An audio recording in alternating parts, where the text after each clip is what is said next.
What's up, it's Ozzy here, and I know I'm not the only one that is enjoying DJ Khaled being salty over not having the #1 album. He's out here being a little too positive. His life's looking a little too good, if you get what I'm saying. He has this whole energy drink and the whole Weight Watchers deal going on. He has the, quote, picture perfect life with the big mansion, personal chefs, gardening in his free time, and a nice family. Arguably one of the most positive people on the internet, and we all know how much the internet loves positive people. Earlier, though, we got an alleged report saying how DJ Khaled threw a, quote, temper tantrum, and how he was furious about being #2. Through the report, we find out that he was also mad about how Billboard didn't include his energy drink bundle in the overall sales, which honestly, I personally don't think that it would have made that much of a difference. To me, he still would have been #2. The last album he dropped was about 2 years ago, called Grateful. It sold about 140,000 the first week, but that album had 2 smash hits in Wild Thoughts and I'm the One. And if anyone figures out a way to transfer super AIDS through radio waves, it's probably DJ Khaled.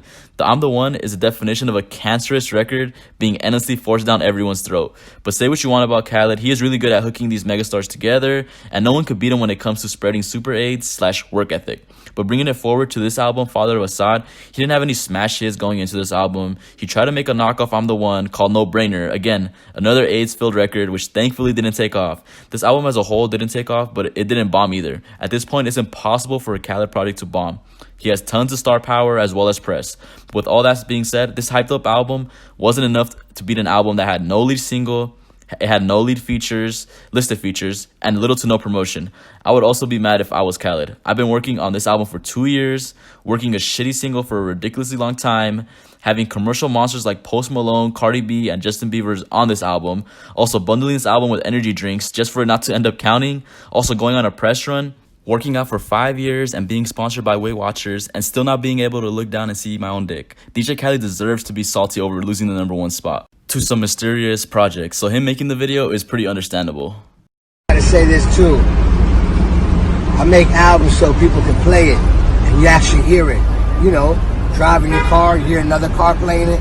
You know, go to the barbershop, you hear them playing it. You know, turn the radio on and you hear them playing it. You know, it's playing everywhere. It's called great music.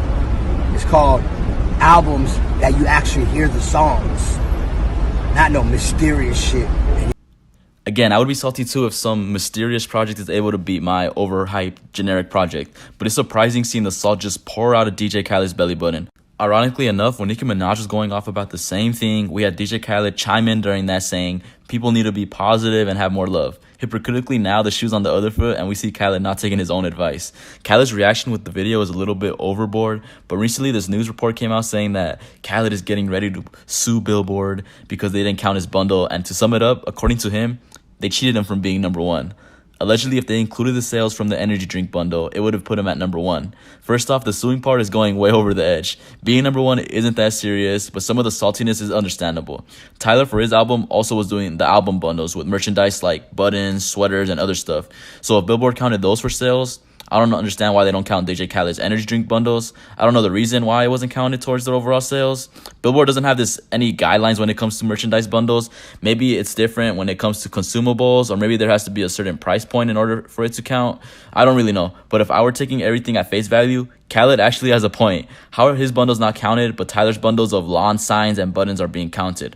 Also, this isn't anywhere near the salt level of Nicki Minaj by a long stretch, but because DJ Khaled has this whole positive persona thing going on, any sign of negativity will be immediately magnified and blown out of proportion. To me, no one is that positive 24/7, and seeing him being butthurt over this just shows that he is human. You can't always be the we the best. Sometimes you gotta be we depressed.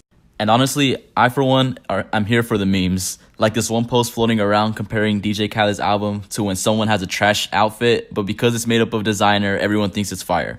Honestly, this perfectly sums up a lot of DJ Khaled's generic AIDS-inducing records. Again, like I'm the One. But right now, DJ Khaled has disabled his comments on IG because the internet is going against him really hard. To me, that's just the internet being the internet. None of the stuff he did was that serious. Like being a baby on camera was just him being salty. But suing the Billboard is taking it overboard. But he hasn't officially done it, so right now it's just rumors at this point.